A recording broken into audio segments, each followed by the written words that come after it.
Silabbata paramas. Silabbata paramas. What is that? It has sila, it's a compound word, sila and vata. Sila plus vata, silabbata. That means if you are not fully understanding why do I practice sila, you are more likely going to end up with silabbata. Silabbata, sila attached to a certain cult, right? That is not necessary. You should not end up with silabbata paramasa. You should practice sila by understanding why do you practice sila, to get up to samadhi and then panya. So we said panya, a little bit of panya, sila, samadhi, and then the lofty panya, the higher panya. That's how we describe the Dhammacakkappavattana. All right, so going back, Noble Eightfold Path factors should not be cherry-picked. You have to start with the beginning. But as you continue your practice, you are going to practice them together. Second thing, each of the Noble Path factor has to be practiced with 3 other supportive path factors. That's the second thing. Third thing, your Dhamma journey must be focused on Panya, Sila, Samadhi, Panya. I think there are more information, a lot of things we discussed, but these are the very important things at this point. I think, Sister Sonia, we could now get into our questions, which we got. I asked to limit them to 20, but I think we will be picking up a few more, definitely, maybe some other online questions too. How is it going to work? Am I going to share my screen, or probably that might work, right? Sure. Yes, Bhante, we can, whichever is more convenient, whether you would like us to do the share screen on the screen or on your end, up to you. Yeah, yes. I'm very generous. I can share the screen. Sharing the screen. All right. Okay. This is the document I got. Let's see. I think all you can see this. All right. First question. I think some questions I had a very quick look. They are not very much into Noble Eightfold Path, but they are relevant in a different. First question: is the Noble Eightfold Path the only path to enlightenment? We call it Nibbana. Yes. Why is it so? I think you are asking this question having a confused understanding about the Satipatthana. Why? In the Satipatthana Sutta, there is a phrase going at the beginning. Ekayano bhikkhave maggo sattana visuddhiya soka paridevana samatikkamaya dukkha dovana satthangamaya. Right? Satipatthana practice is within the Noble Eightfold. Can't say that it is out of the Noble Eightfold. So, Noble Eightfold Path is the only way.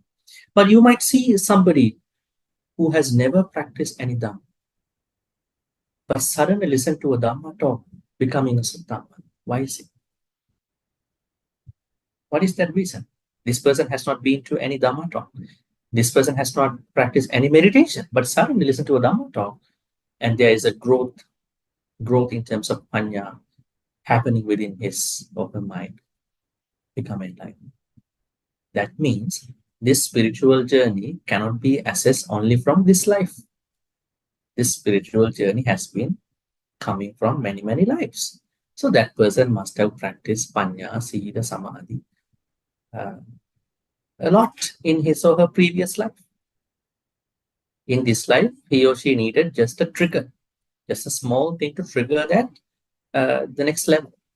So there are different people making enlightenment in different ways. Right? You don't need that I and everybody should attain Nibbana in the same way. Right? Now here, somebody who listened to a Dhamma talk in the Buddhist stories, there may be somebody who has practiced meditation every day, can attain Nibbana. There may be somebody who is practicing meditation, that so-called meditation, within a short period of time, can attain Nibbana. There may be somebody who has no idea about what meditation is, who has no idea about what a Dhamma talk is. But just by looking at the Buddha statue, being very happy about it, and feeling that happiness, that person might attain Nibbana, because the particular necessary work must have been done in a previous life. So it's different. So you can't just assess someone's spiritual journey just by looking at, okay, this person has not done this. How come he or she attained it? Looking at some Buddhist stories. We cannot do that, because Nibbana journey is a spiritual journey, it's a sansaric journey. It's not a one life journey. Now you look at Angulimala's life. Why he attained Nibbana? Is it because of this life? No. He had done a lot of good karmas in a past life, in many past lives. Right. So, anyways, what I can say for this question is that yes, Noble Eightfold Path is the only way to attain it. But ways and means how people make it could be different. Maybe by listening to a Dhamma talk. What is that? It could be a part of, I would say, learning more Dhamma. Mostly, when someone is starting Dhamma practice with Samma Ditti has a phrase, if you can see the 10 types of Samma Ditti, approaching the wise individuals and learning what is good, what is not good, what is moral, what is that? Dhamma talk. So Dhamma talk is under the Samma Ditti. When you say someone listen to a Dhamma talk attain Nibbana, how do we relate that to our Noble Eightfold Path? Samma Ditti. The 10 last Samma Ditti factor is approaching the wise individuals and asking them, Bhante, what is kusala, what is akusala, what is good, what is bad, what is practice, what is malpractice. Dhamma talk. And you are looking at somebody who is practicing different other things, maybe meditation, maybe other sabda practices. They all are part of different Noble Eightfold Path. So the answer is yes.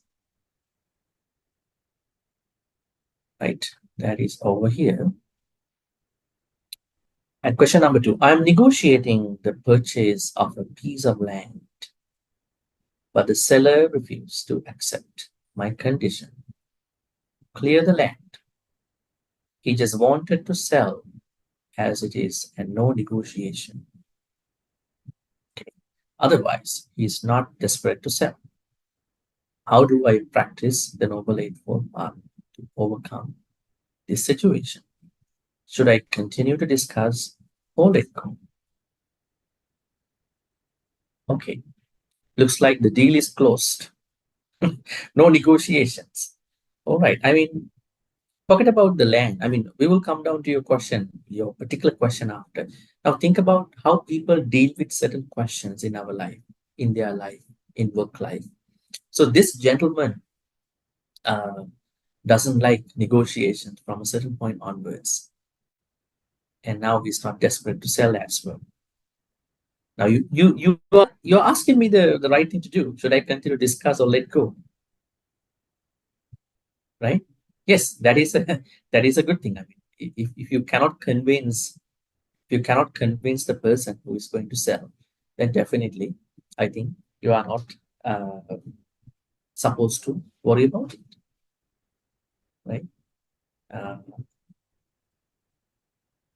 Right? So if there is an area where you can again negotiate, I think there is a room to discuss, but otherwise, if you think that is going to be impossible, better to let go, don't bother other people, right?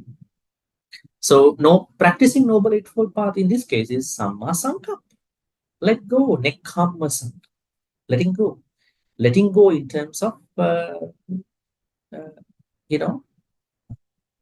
in the event of non-negotiations, and you are thinking better. You think that there is a better way to think about your own plan, right? Maybe you can look for other options for this. So Samma Sankappa. If we live in an area which is a dengue hotspot, how do we practice our first precept? Probably, if you can make a move, you can move to another place. I don't think that you are supposed to live in a place such as like this. If you can move to another good place, but you are taking a risk at this point, you still want to continue living in this dengue hotspot. So then definitely you have to make sure that you are protected, your family members are protected, You know what I mean? So you can protect yourself. There's no harm for that. But I think rather thinking that you have to do certain things that are really against your personal values in terms of Noble Eightfold Path, probably you can uh, maybe you can discuss what to do with neighbors. Maybe you can discuss with the relevant authorities. If they are not going to work on that, if they are really giving a deaf ear to that kind of discussion, probably I think if you could move to a better place. If not, at least you protect yourself in your place. Right? I think that is what is that? That is on one side some vayama, right effort, because you are trying to make yourself come. Because if you are practicing right effort, you are minimizing akusalas. Whenever you know there are a lot of dengue mosquitoes, then you are probably driven to do things that are not good to the mosquitoes. Then definitely you are planning, you are preventing certain unnecessary akusala karmas, right? You might move, you might make sure that what is to be done. How do we practice our first precept? Yeah, that is a very minimal thinking at this point, panatipata, because we are talking about the Noble Eightfold Path, not the five precepts. What is the difference between five precepts and the Noble Eightfold Path? Noble Eightfold Path is directly directed to the Nibbana. Five precept is just to become a better person in your lay life. So what I can say here is that you can have a few choices. One is to find a good place. The Buddha also said, Patirupa Desava Socha, living in a suitable place. Else, you can probably discuss with your neighbors. You can plan. You can probably have a discussion with the authorities. If anything is not going to work, you are going to protect yourself and your people, right? That's the only thing. How do one follow, observe the Noble Eightfold Path in our daily life? Is there a dummy guide to do so for a being? I think this is what we've been discussing for the last 8 weeks. Right? How do we practice it? We said that this goes as Panya, Sila, Samadhi, Panya. So we have to first clarify, clear our views, and then we have to clear our thoughts, intentions, and then we have to clear or purify our speech, then purify our actions. So do one by one. That is how you're going to do it. So first you can start off, and then you have to keep maintaining, continue maintaining those particular activities in your daily life. Say, for instance, there is someone who is as you say, a beginner. Now that person wants to start off the Noble Eightfold Path from tomorrow. So what to do? As the first thing, he or she has to read about the 10 types of Sammaditthi, how to purify my views. Say, for instance, I may be somebody who is not generous enough. So then from tomorrow onwards, I need to be generous. Practice Dhamma.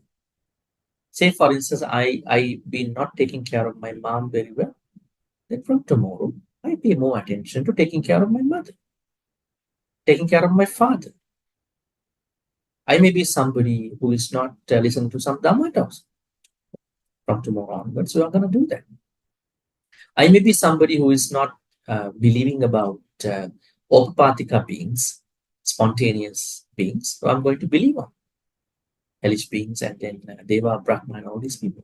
So then you are going to start with the Sammaditthi aspects tomorrow. So you might take some time for this. And then maybe you are taking a couple of weeks, couple of months to do this. It's not easy to do everything in one day. Then when you feel that you are very good, you understand at least what is Sammaditthi, then you are going to look at whether your intentions are good, whether I have the right intentions, whether I have intentions of not killing other beings, not destroying, whether I have intentions of not torturing other beings, bullying, whether I have intentions of not what you call being greedy about karmas. It's practical. So in daily life, you are thinking about this, whether I can have those intentions. It will take some few moments as well. So in this way, one by one, you can slowly incorporate into your daily life. Right? It's not a one-day practice. Right? It takes time. Slowly incorporate them into your daily life. That is how you are going to pick it up. And then, most importantly, continue. Some people practice it one day, like they go to a retreat. 1 day, 2 day, 3 day, 7 day, and then fall back to the earth. Right? So, Noble Eightfold Path is not a 7-day practice, not a 1-month practice. It's a continuous practice. There are challenges, there are barriers, because we are going to practice this with people who we've been with before. They might not be comfortable with us. So we are slowly, gradually finding ways to practice it without disturbing others. Right? So it takes time, but what you can do is, if you are a beginner, read about the Samadhi notes which we discussed many weeks ago. Understand what is Samadhi. It is mainly about those 10 aspects, and then try to check with your views whether I have those views or not. Then every day, when you are doing things with other people, when you are working, when you are having views about other things, then you can check whether I have those similar thoughts in my daily views. You can change them if not. And after that, Samma Sangha. This way you can take some time, and then probably a couple of months. Then whenever you feel that you have properly understood those Noble Eightfold Path factors in daily life, then you are going to practice them together. Question number 5. Wow, this is an acronym, N8FP. Is Noble Eightfold Path part of Sankhara? Please kindly elaborate on Sankhara. Is it only about mental construct or formations? Now, I want you to think about the person who asked this question. What is Sankhara? Now, we have to look at what is Sankhara, what is the boundary of Sankhara. What does Sankhara include? Where did the Buddha discuss this?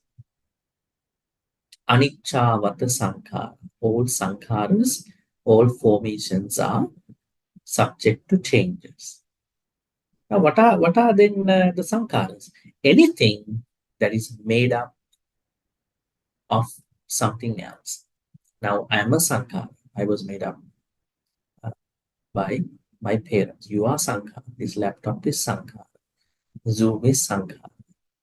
And everything is Sankhara except Nibbana. Then if Noble Eightfold Path, the Nibbana, how come is it going to be a part of Sankhara? That's why when you want to know whether whether Sankhara includes Nibbana or not, you have to first understand the boundary, the scope, the scope of Sankhara. Even if you go to some other stanzas, the Buddha says, Sabbe Sankhara Aniccanti Yada Panyaya Pasati Ata Nibbindati Esa Maggu Visuddhya. The Buddha said, if you want to develop your panya gradually, then you have to take Sankhara to be anicca. Sankhara means everything except Nibbana. So, Noble Eightfold Path is exempt from Sankhara. But the name is a concept. Noble Eightfold Path. Samma Ditti, Samma Sankappa, Samma Vacha, Samma Kammanta, Samma Ajiva, Samma Vayama, Samma Samadhi. They are concepts. We call them Panyati. call them as panyati. But the mental state that you are attaining at a certain point is beyond sankhara. That's why the Buddha had a word for this. What is that? Let me think about. Ah, Aneka jati sansarang sandha vissang anibhisang. Gahakarakam gave santu dukkha jati punakko. Gahakaraka dittosi punageham tamasi. Sabbate pasuka bagga gahakutang visankita. Visankara, that's the word. Visankara. Visankara gatang chittang tanhana kayamajjaga. What is this stanza, them folks? Is this Sonia? Is our chat on here? Yes, yes. All Everyone right. can comment. And all right. So what is this stanza about? This is the stanza which the Buddha gave once he became the Buddha. He was happily sharing what he felt at the moment of his enlightenment. When he was born, he said, Aggo hamasmi lokassa, jetto hamasmi lokassa, setto hamasmi lokassa. And then I am Antimanatija. This is my last life, and then I am the greatest and the most exquisite and all that. And when he became the Buddha, he said this stanza. When he was going to pass away, he said another statement. Why Dhamma Sankhara Appamadina Sankhara. It also has Sankhara. The last statement also has Sankhara. But now here, we have to find out what is the opposite of Sankhara. What did he say? Aneka jati sansarang sandha visankanipisa. Throughout many lifetimes, I've been looking for what I call sandha visankanipisa. Gahakarakanga visang. I've been looking for the carpenter who is making this house of sansara. Sansara is a house. Yeah, you see many lifetimes. And then Gahakarakam Gave Santu Dukkha Jati Punakko. So the carpenter who is making the house of sansara is bringing lots of dukkha. Gahakaraka Dittosi. Finally, I saw the carpenter who is making the house of sansara. Punagehanaka. He is not making the house again. The carpenter of making the sansara is not making my sansara again. What happened to me? Gahakarakam Gave Santu Dukkha Jati Punakko. Gahakaraka Dittosi Punageham Nakamsi. Geha means house. Sabbate pasuka bagga gahakutang visankita. I have destroyed all that house of sansara along with the rich fall of the house.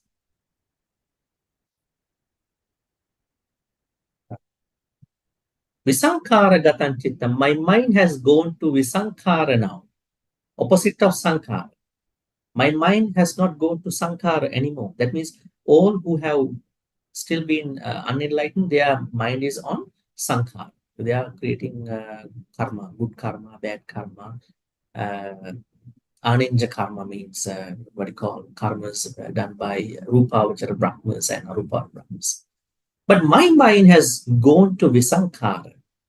Visankara means non-Sankaras. That means the answer for this question is Noble Eightfold Path is beyond Sankhara. It is a Visankara. There is no formation that is being happened anymore. Because I have stopped my life, even for an Arahant, even for a Sotapanna, because Sotapanna does not seem to be reborn after 7 lifetimes. So there is a stop. Please kindly elaborate. Yeah, this is Sankhara. I can add the last statement as well.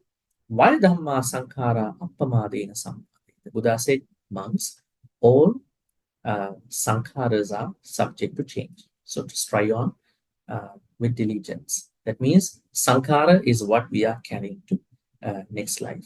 So if you ask whether Noble Eightfold Path, Nibbana, and all that part of sankhara, it's not. They are part of the sankhara. Yeah, definitely. They are the gas. They are the petrol. They are the kerosene oil. They are the diesel that combust the operation of our life, sansaric life. But when somebody is When somebody, now you are asking whether Noble Eightfold Path, because when somebody is on the Noble Eightfold Path, we understand this person is supposed to successfully execute those path factors, finally attaining Nibbana. It can't be a part of Sankhara. It's anti-Sankhara. Sankhara. Is Noble Eightfold Path anicca? Exactly, same answer. Not.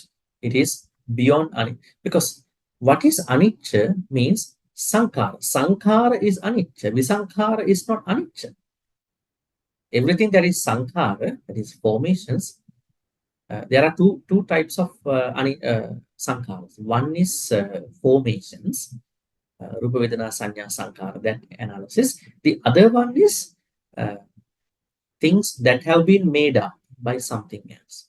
But here, what we understand is Sankhara in terms of what is being made up by something else. So then definitely Anicca is only relevant to Sankhara. Anicca is not relevant to Nibbana, because Nibbana is not relative to something. Now, Mahayana philosophers like Nagarjuna said that Nibbana and Sansara, they are relative. But when somebody is attaining Nibbana, this is a complete vacuum of the theory of relativity. It's non-relative, actually.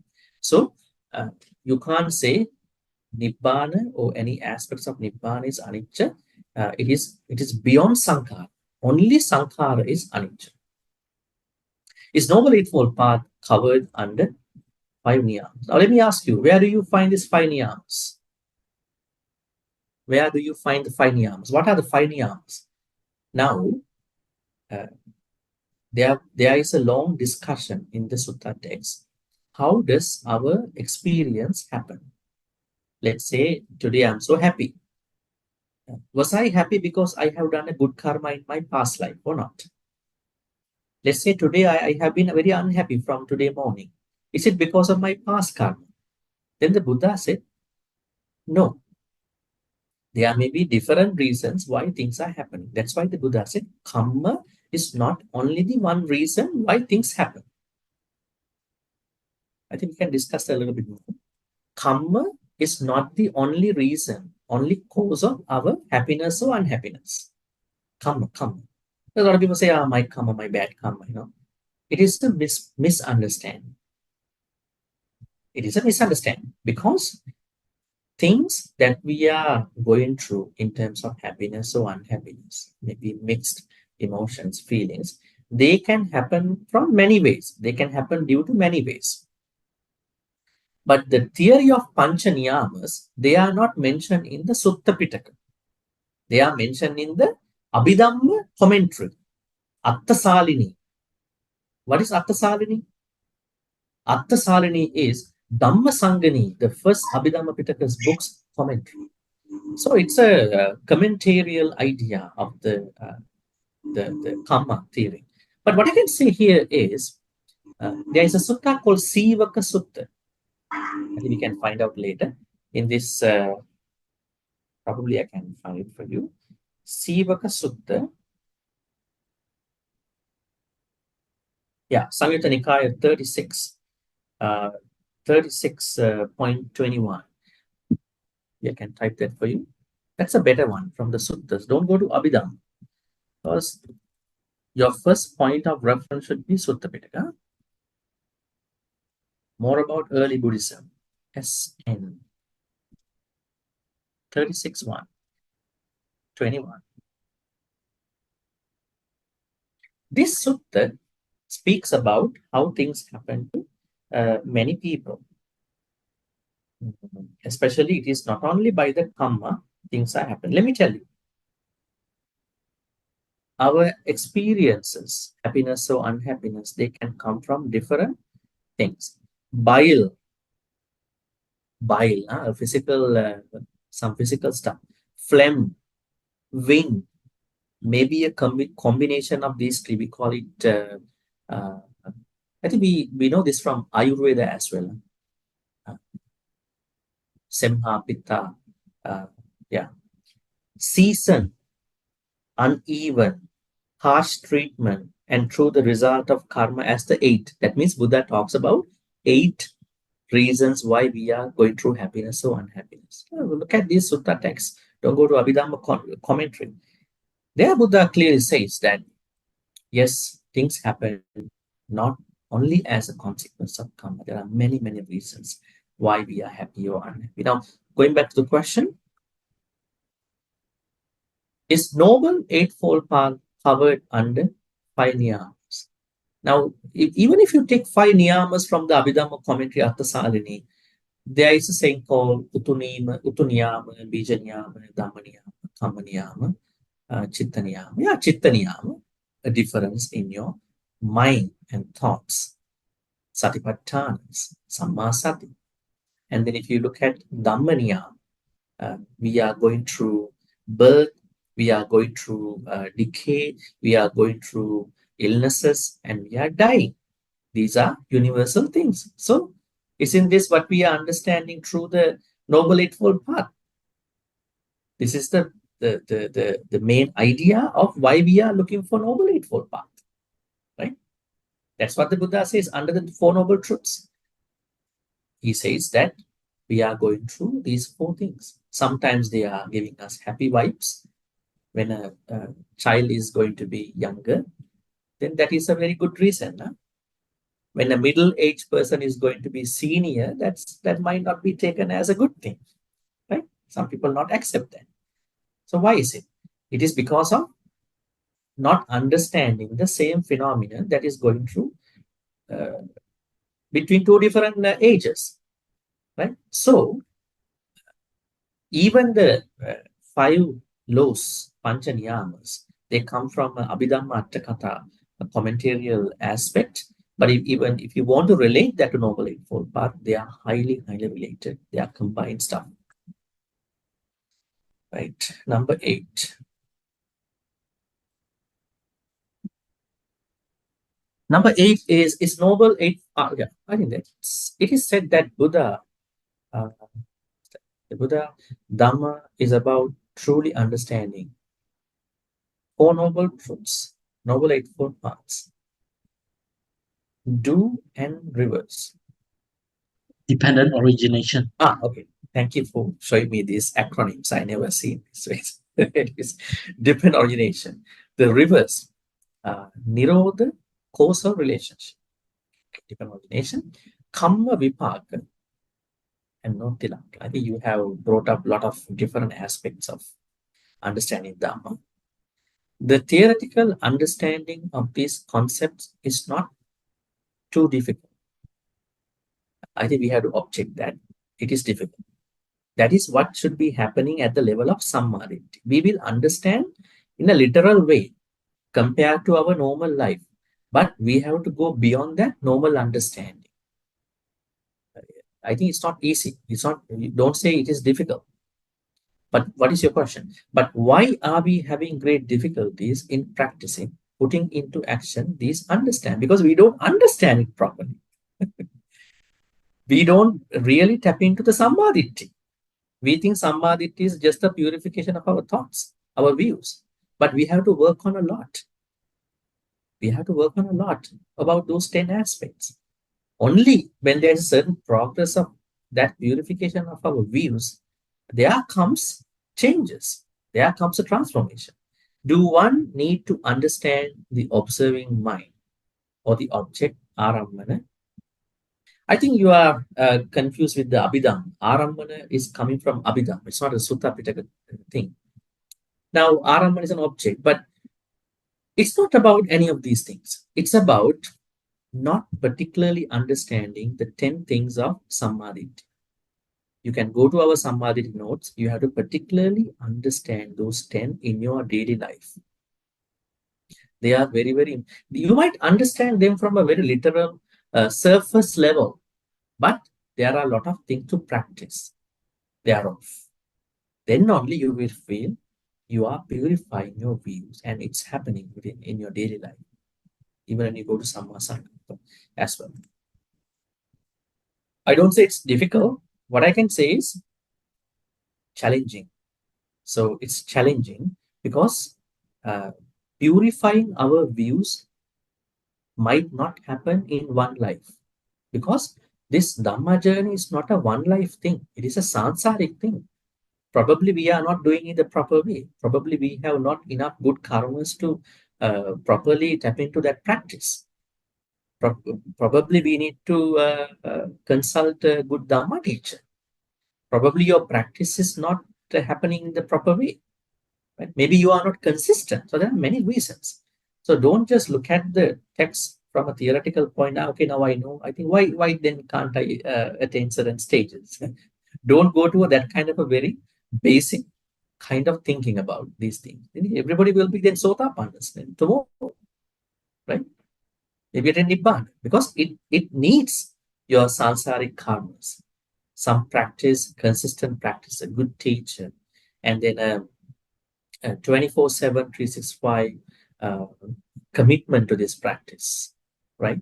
So it is challenging, I think. Challenging, but people are making that happen. Challenges can be overcome. You properly put into the practice. How do we know we are practicing right or correctly? Okay, I think you need a teacher. If you have this question, definitely you need a teacher, good teacher who can advise you personally. How do I practice right speech when asked personal questions in difficult or problematic situations? I have no problem practicing right speech in normal situations and keep this present. It's like somebody goes to a retreat for 5 days and then thinking that I'm going to overcome my akusala. What akusalas are coming in the vihara? You are in the mood. You go to the vihara even making up your mind. But the real akusalas will come in your daily life. So now you say in your normal life you can, but when, what did you say exactly? We have a good wording over here. When asked personal questions in difficult or problematic situation, you can't practice right speech. That means you have not practiced right speech properly. Right speech has to connect to the akusala time, mostly. That let's say somebody is trying to provocate us. I think I discussed with you something very interesting a few weeks ago. I said, in order for you to practice the Noble Eightfold Path, you need lots of patience. Even to practice Sammadhi, you need kanti, patience. Even to practice Samma Sankappa, you need patience. Now, let's say someone is asking too many personal questions. Now, what is the immediate thing that we have to do at this point? First, we have to calm down. We have to be patient. We don't need to respond to anything. That might be a difficult situation. Maybe that person is trying to ask some irrelevant questions. So how do you politely reject those questions? You need patience, right? So you can't practice Samma Vacha, right, speech, from Samma Vacha all the time. Why is it? You need patience to practice Samma. Now, in our own way, we said every noble path factor must be practiced with Samma Ditti, Samma Vayama, Samma Sati.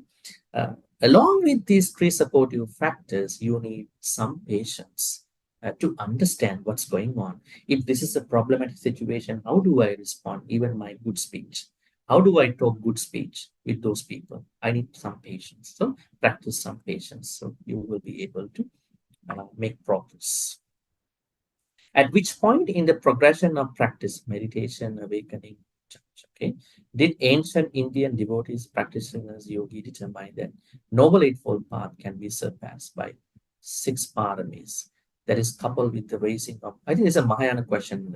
In early Buddhism, we understand 30 paramitas. Anyways, that had henceforth created such a strong movement that dominated the lineages of Buddhism. Historical question as well. It's not a chronological query, but a development point. Okay. At which point someone understand that you are now going on the Noble Eightfold Path? What is the answer? You start with the what you call your Samma Sati along the practice of the Noble Eightfold Path. When you are attaining the jhanas, first, second, third, fourth jhanas, then you are going to bring those jhanas onto anicca, as we understand from the Attakanagara Sutta in the Majjhima Nikaya. Because you are not continuing the jhanas after the fourth jhana, so you are bringing the anicca perspective. That means you are bringing Noble Eightfold Path onto your meditation. That is the shift, place of the shift of your meditation onto the Noble Eightfold Path. By practicing metta can attain Arahant. Can you please explain in practical way how metta could help us attain? Please read Attakanagara Sutta Majjhima Nikaya. How to practice metta in the proper way? You must practice metta not from different people ways, not from different other people's ways. You must read Metta Sutta properly. Metta Sutta will tell you how to practice metta in the proper way. I have given a Dhamma talk in Sutta discussion at BGF before, in-person talk. And I have made a blog post as well. You can see how you can do it. And then when you practice metta in the proper way, the structured way, how the Buddha said in the Metta Sutta, then there comes a certain stage where you're going to bring your metta to anicca. That's the shift from metta to Noble Eightfold Path. And Nibbana is supposed to be possible at that point. What is enlightenment versus Nibbana? Are they same or different? They are same. What actually is Nibbana? Nibbana means the extinguishment of our fires. We call them fires. We have fires that have been always in work. Nibbana and Nibbutī. Nibbutī means that you have attained that stage. Nibbutī. So, Nibbana is the liberation in Buddhist understanding. When you attain the Buddhist Nibbana, you will completely blow out, I would say, extinguish all your kilesa fires. That is the Buddhist Nibbana. You might get stuck with the Pali word and English word. They are same. Enlightenment has a lot of, it's a loaded word. In philosophy, enlightenment is a different wording. Even a violinist, pianist might say, I'm going to enlighten you today with my performance. I mean, then this is a loaded word. So you have to understand Nibbana is more, can be given in awakening.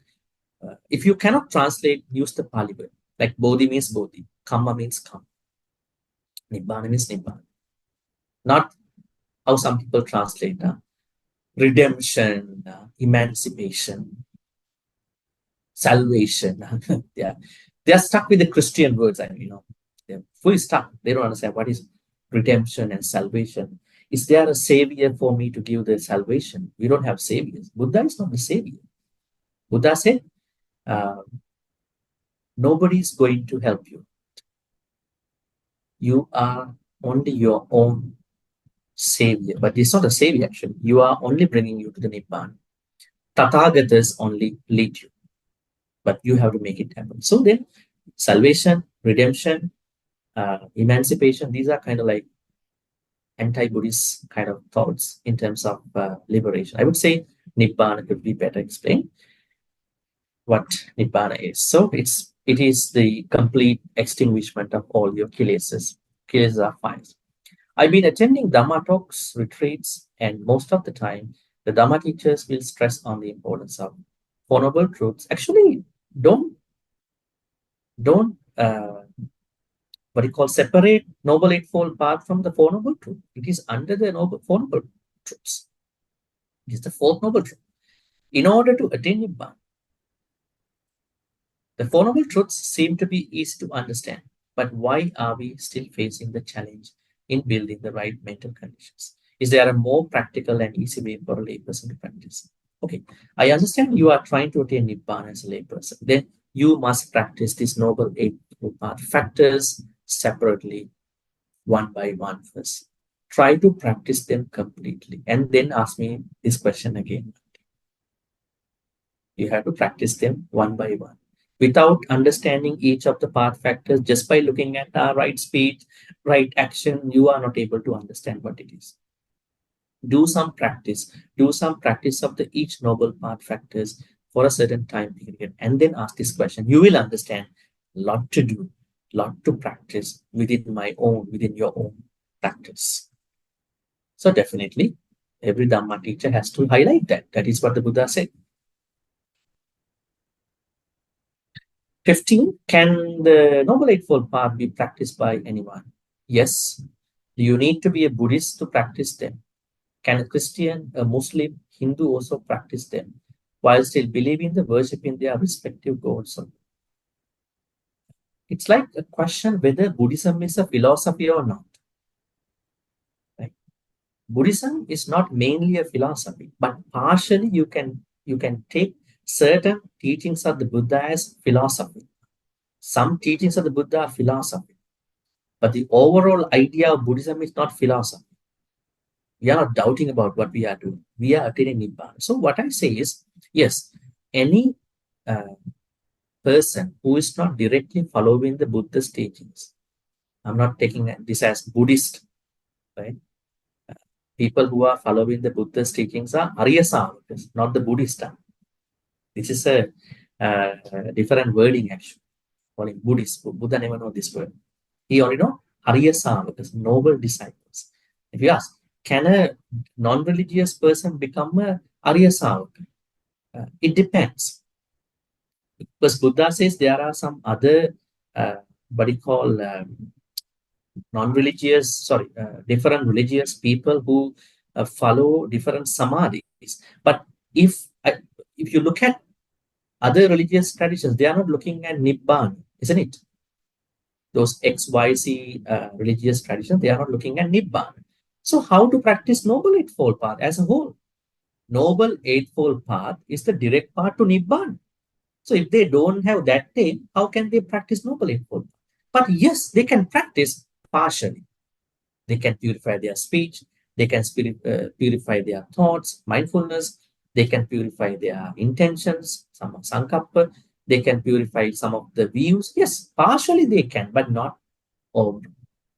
And also making the way to the Nibbana. You must be an Arya Savaka for that.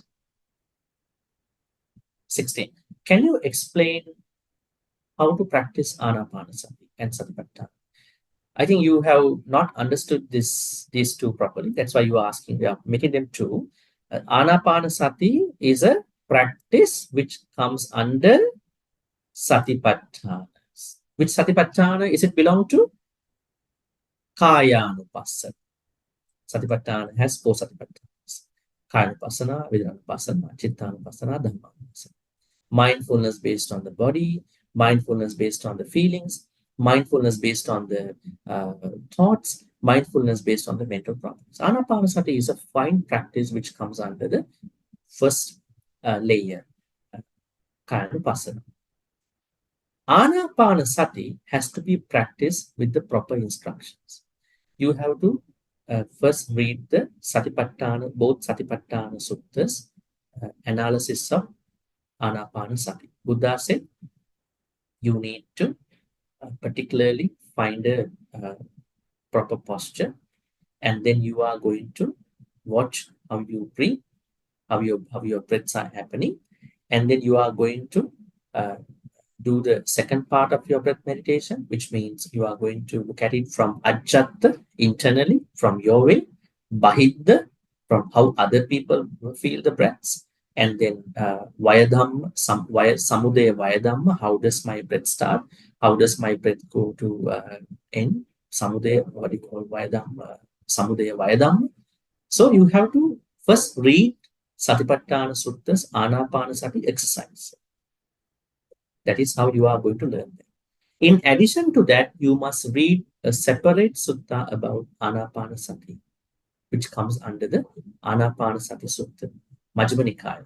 This sutta says Anapanasati practice is the only practice that covers all the Satipatthanas. There are 16 ways to practice it. So please read that. I think we don't have time to talk a lot about all that. So I'm going to give you the references. Satipatthana, Digha Nikaya. You can pick up Majjhima Nikaya Satipatthana Sutta, the condensed version. Read about Anapanasati section of the Kayanupassana. Also, read the Anapanasati Sutta of the Majjhima Nikaya. You have the answers over there. To practice together one another, whichever. That means you haven't understood. You think that these are two practices, isn't it? Isn't it? Your question says these are two practices. No, they are one practice. You can attain satipatthana by practicing. Satipatthana is what you call by samma samma. Sister Sonia, is that all? 16? Seems to. Bhante, those are the questions. Thank you very much, Bhante. Yes, those are the questions that we have on from WhatsApp today. So yeah, so we were listening very intensely on Bhante's. Sorry, let me see the chat a little bit whether there are questions. Otherwise, we can ask anybody to ask any question first. Right, I think they are all comments.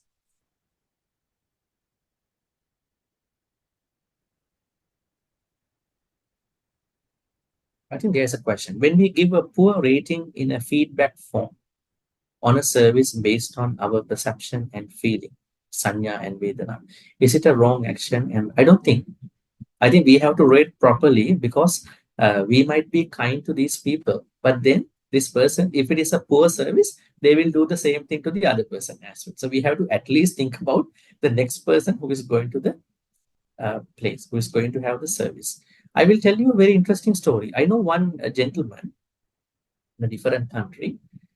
Wherever he goes, even to a grocery store, even to a shop, he is looking at the name tag of the salesperson. So one day I asked him, "What are you doing? Huh? Because you are reading the name of that sales girl, salesman." What is he doing is that when he go home, he's going to look up the store name and he's going to do a Yelp review or a Google review about the store with that person's name. Very good review, actually, the good ones. This person really, help us in buying that particular product. And then he was sharing with me that this will really help them to be promoted internally, because if they have a good Google review, every company is motivated, especially giving a certain person's name.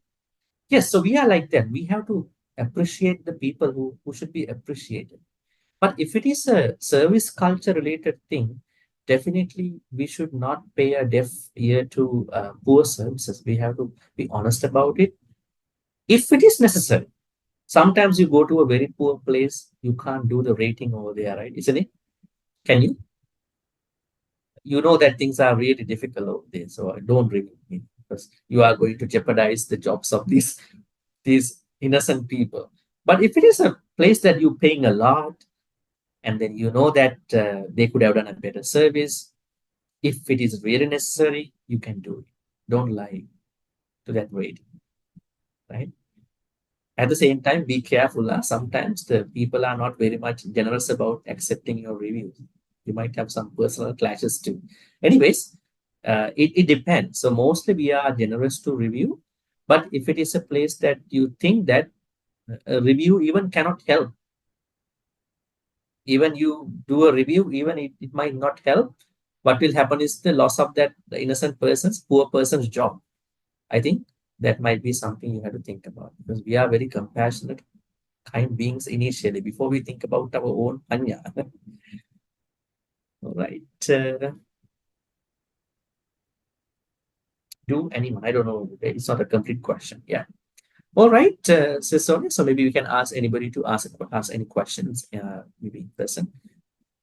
Yes. So, brothers and sisters, this is a great opportunity for clarification of any topics that have been covered in earlier classes, or if you have any questions or comments that you would like to discuss with Bhante, to ask Bhante, please feel free to do so.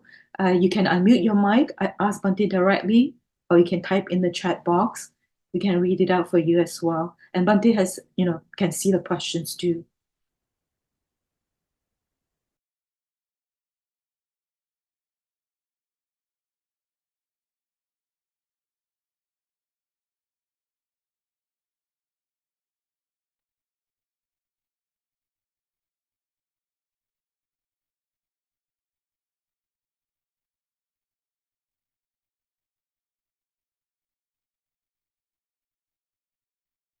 All right. cannot cure the. You don't need to. Don't worry. Huh? It's just it's just my photo here. Season 1. Do anyone? Oh well, does anyone know where to buy Dīgha Nikāya, Majjhima Nikāya, Samyutta Nikāya, Anguttara Nikāya? I mean, you can go for books, but my advice is learn what suttas you need to read. Now on the internet, you can read all these suttas. If you go to Sutta Central, it is a perfect place to read. Not only one translation, there are many translations in English and even many other modern translations. Don't buy one book and then expect everything from that book. Better not to buy the books. Go to the Sutta Central and then check with many translations, even the one sutta. That is the wisest thing if you really want to learn Dhamma. Otherwise, if you bring these bulky books and then putting in your shelf, it's not going to work. Good to show to other people, I'm reading Nikayas, But the best thing is consult the Sutta Central, that kind of a website. It's very good, very helpful. Could you please explain the word alok in the Dhammacakkappavattana? I think that is something we are going to discuss in the next couple of weeks. Aloko means light. Light in terms of what you call, Dhamma light. Because we understand that unenlightened folks, they are with the darkness. They are going through the darkness in life. Darkness in terms of not having wisdom. When the Buddha told the Four Noble Truths along with the Tiparivatta Dwadasakara, we're going to discuss them too. Then what happened? The light arose. The light arose in the mind of the proper people, even Anya Kunnandi, even other people. The light arose. That light means the wisdom light, right? But we will discuss more about them later, not today, because today we haven't gone to that level yet, that far yet. So I'm going to save information. Is it okay for us to practice Anapanasati as well as for Brahma Vihara meditation at the same time, please? I think you can do a fusion. You need to pick up one Brahma Vihara that is better in a daily meditation, but the rest of the Brahma Viharas are not actually, not even actually meditations. They are attitudes. For example, every morning you are starting with the breath meditation practice. You do a breath meditation, probably 5 minutes meditation, breath meditation. Then you are going to bring that breath meditation, samadhi, that concentration, that serenity, happiness onto metta. Let's say now there is someone who doesn't practice breath meditation, directly go to metta. What will happen? Just imagine. There is someone who does not practice breath meditation, anapanasati, directly go to metta. When you are not calm, then you are going to practice metta, give metta to other people, your past problems can arise. Some issues you had with other people will arise. You are not calm enough.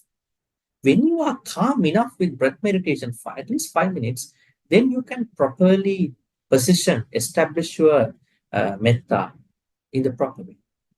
You are fully calm. You are totally calm, at least near the perfection of your calmness. Maybe not a jhana, but at least you are calm.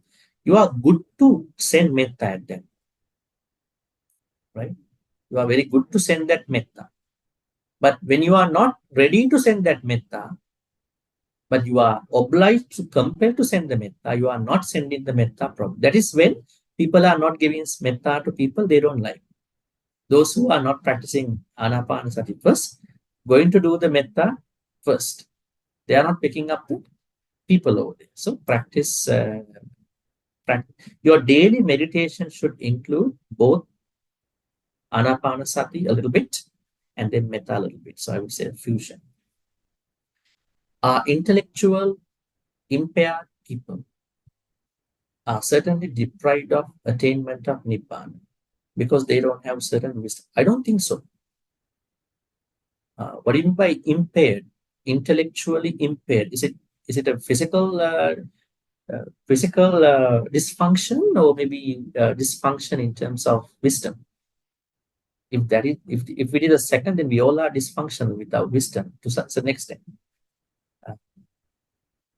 Let me tell you, Nibbana, attaining Nibbana or practicing Dhamma is not a one life thing.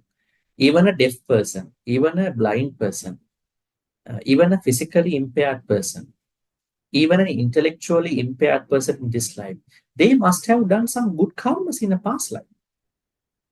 Right? So we cannot just say, looking at their present situation of life, that this person is not making his or her, it's not our duty also, our role also. But we cannot decide just because what we see from outside of their nature. They are not deprived. Every person has the possibility of attaining Nibbana. Like in Mahayana, they say Bodhicitta. Bodhicitta. Everybody has Bodhicitta. What is going on? This Bodhicitta is hidden. So we have to enlighten us. Right? All right. Yeah, we have more time. Huh? If you have any questions, you can. I need the English version. My friend told me some did not translate correctly. Yeah, you can go to the Sutta Center website. You can see the English translation. You can see German, Chinese, Japanese, all these Sinhala, all these translations. It's a very good place, actually. Any other question that you can ask in person over here? Who is dare to ask a question about the Noble Eightfold Path? So we can keep the question running.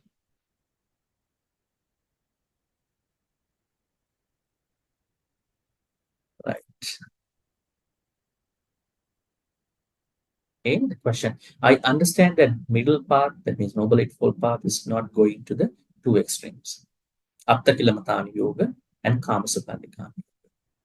Now, for those people who can kind of forget about two extremes, I would say, if you give more pain to your body, you are going to one extreme in your practice. Tell me, who is going to give pain to the body? How can you give pain to your body? That means stabbing yourself or shooting yourself? No. There are people, when they practice Dhamma, they are giving a lot of pain to their body. They are practicing unnecessary sealers, Silabbata Paramas. The Buddha said, this is not important. This is not beneficial. You must practice Sila for a reason. Now, say for instance, at that time in India, even now, there are Nigantanatha Putta's followers who are always trying to be naked and then trying to expose to the sunlight, hot sun. Then one day Buddha was going in that area. Then he just want to ask some questions from he knows actually. He said to them, hello friends, what are you doing? That Bhante, we are trying to pay off our past karmas. That is why they practice Sila. Really. So giving pain to your body, you know how much papa karmas, I would say bad karmas in past life you have been already paying off. We don't know. That thing we don't know. But why we are doing a lot of Sila, very extreme Sila, not taking a shower for many years, like what Prince Siddhartha did during ascetic life. It is said in one sutta, he did not take showers for many years. And then he saw that he had dirt in the body, almost similar to a very large pillar at that time. He says, there is his autobiography in a sutta, Ariparisana Sutta. So all these are very painful practices. Never practice Sila with the pain. Don't bring your Sila, 5 precept practice or whatever other practices to create pain to you.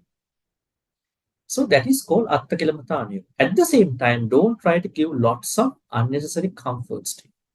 Try to find the middle. That middle will come from the Noble Eightfold Path. Your question, does it mean that the one have a different point of middle path than the other? Conceptually, you might have, but in practice, you are following the same Noble Eightfold Path. So it is like you are asking a question, what is the moderation of two rice eaters? One person who is eating rice with a plate, the other person also eating rice. Then you are going to ask, what is your moderation level of eating rice? Person A might say a different moderation, person B might say different moderation. It's not like that. You have to always understand you should not go to giving pain to your body by a Sila practice. You should not go to give a lot of unnecessary happiness to your body. Then you are following those 8 noble path factors. That's how you're going to make that happen. But they can help explain the attitude building on in the Metta Sutta. All right. I said earlier, Brahma Viharas are more likely attitudes. Why is it? There is someone who practices metta today morning, but by noon he is going to she is going to pick on other people. Right? Then somebody is reminding you practice metta today. Yeah, that is in the morning. Huh? But now it's the noon time, I'm in my real life. Don't teach me, right? So the problem is this metta has not gone to his mental states as an attitude.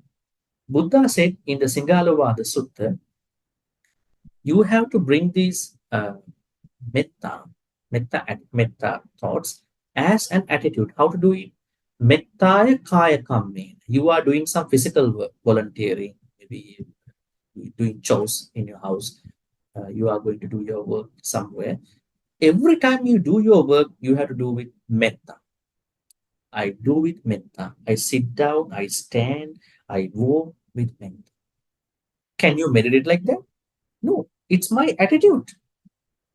Now, that's why some people say, this person has a very bad attitude.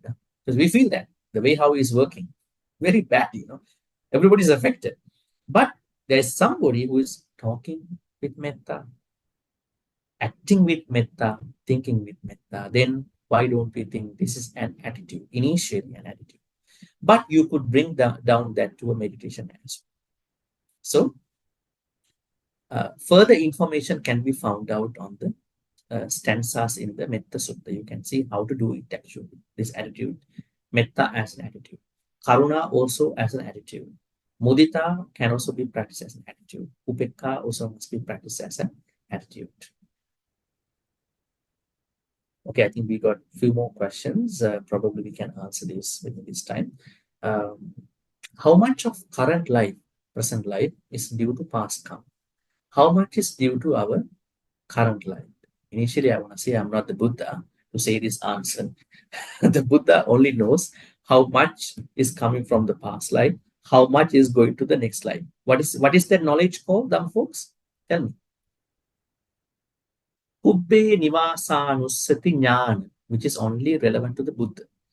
The Buddha had a knowledge which he can say the past lives of people, what they have done. Also, he had a different knowledge called Chutupapata Jnana. Chutupapata, which means when someone is going to die, where that person is going to be reborn. This is the second knowledge that the Buddha has. So, without having these two, I cannot say a direct answer to this question. But what I can say is, if you look at the Dhamma teaching, Sivaka Sutta and many other suttas, you will see that most of our experiences come from past life. Most. I would say a satisfactory amount of our experiences. But there are other things, I would say, there are many other things as well coming to us. The way how we are thinking about it, the way how we are doing things. Now, say for instance, there is someone who wants to go to a gym to do some workout. This person goes to the gym without warming up, going to use a machine over there. Right? Going to lift some stuff over there. Then in a moment of time, maybe after probably half an hour, this person is coming with some physical pain. Now this person is going to say, oh, my bad karma. I came to the gym and I had lots of pain now. The problem is you should have followed the proper way to go to the gym. You should first warm up. Then you are putting blame to your own karma. Yes, you made your own karma at that place, isn't it? And there is someone who is going to expose to rain, who is going to expose to bad weather and telling, and by the end of the day, this person is coming up with a cough, maybe probably a other problem, then telling, see, my bad karma today. I thought I would end up with this kind of a cold today. No, because you exposed to that bad weather. So there are certain things like that. They are not coming from our past life. Maybe our unwise planning in our life. Right? That is why we are going through those experiences. And there, maybe you may have done a bad decision in the past. Right? Say, for instance, you are going to be with somebody who you should not be with. Maybe a marriage, relationship. Then after a couple of years, then you are going to break up. Maybe you are not going to break up. You are now going to reflect of the past. You see, what a bad karma I did. See this person, how much suffering I'm having from this person. Then who made this suffering? Is it my bad karma? No, it is my decision. I could have made a better choice at that time. Sometimes it could come from karma too. So karma is not the only reason. So we cannot say how much, but I can say a large amount of our experiences come from karma, but past karma. But there are a lot of things we can change in this life. Bhante, I think we can stop taking questions from this point because of the timing. 5 hindrances, really the obstructions to attain samadhi, especially the second factor, ill will, which comes instantly. There are 5 hindrances, not only one hindrance. So all these are hindering us. What you call kama chanda, sensual desire, vyapada, ill will, tinamit, sloth and topo, uddacha, kukucha, restlessness of the mind and remorse, and then vicikiccha, doubt. So they are equally hindering us. You can't say it's only the ill will that hinders. Probably it might be in your case. But normally these 5 work as a group. These sometimes you see when the problems come to you, all the problems come to you in one day. So all the problems started in one day, probably. So you are going through a lot of pain in one day. Right?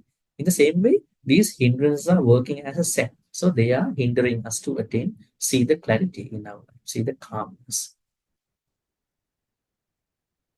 So if you overcome them, you can definitely get over the things. All right, I think. But how to stop creating new karma in this life by attaining nibbana? No sankhara. You are going to be sankhara. We are taught to practice and cultivate Eightfold Noble Path for nibbana. Yes. But at the same time, we are also encouraged to practice dana, sila, bhavana as Buddhist. These 2 sets of, no, they are not 2 practices. Go back, read Sammaditi note. I clearly told you, dana practice comes under the Sammaditi. They are not 2 practices.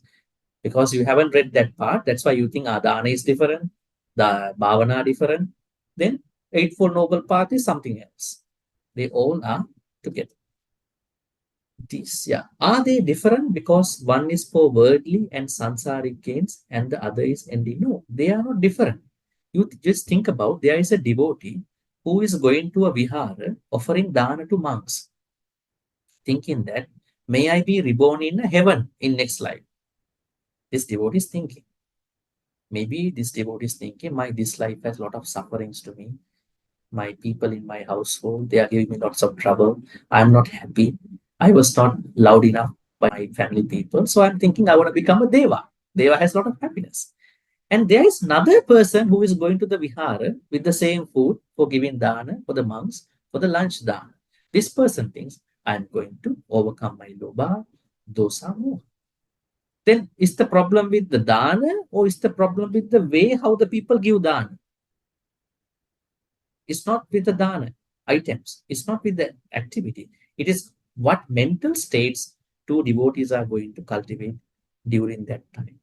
Before, during, after. So, there are not 2 types of danas. It's the way how people do it. And dana is not a separate practice. It is a practice of practicing samadhi. Last question.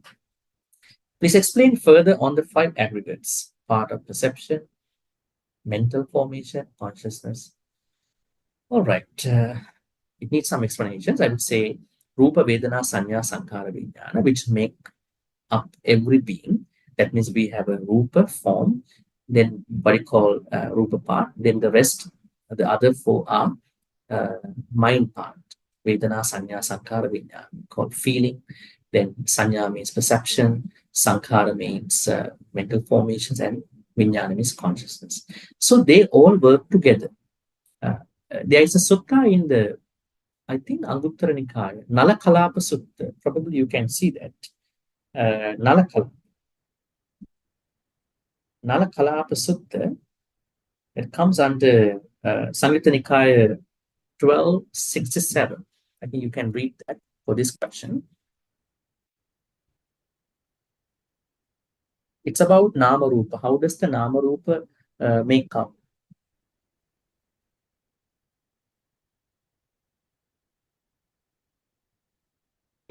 So in this sutta, it is said that how does Nama Rupa make up? And you cannot see Nama without Rupa, Rupa without Nama. So they all are combined together. So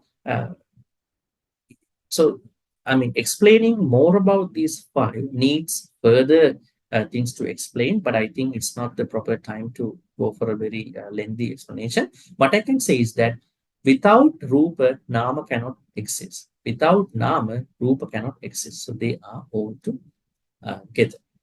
So an example is, a good sutta to read about this is Nalakalapa Sutta, the two regions actually. All right, I think it's almost the time that we need to transfer minutes.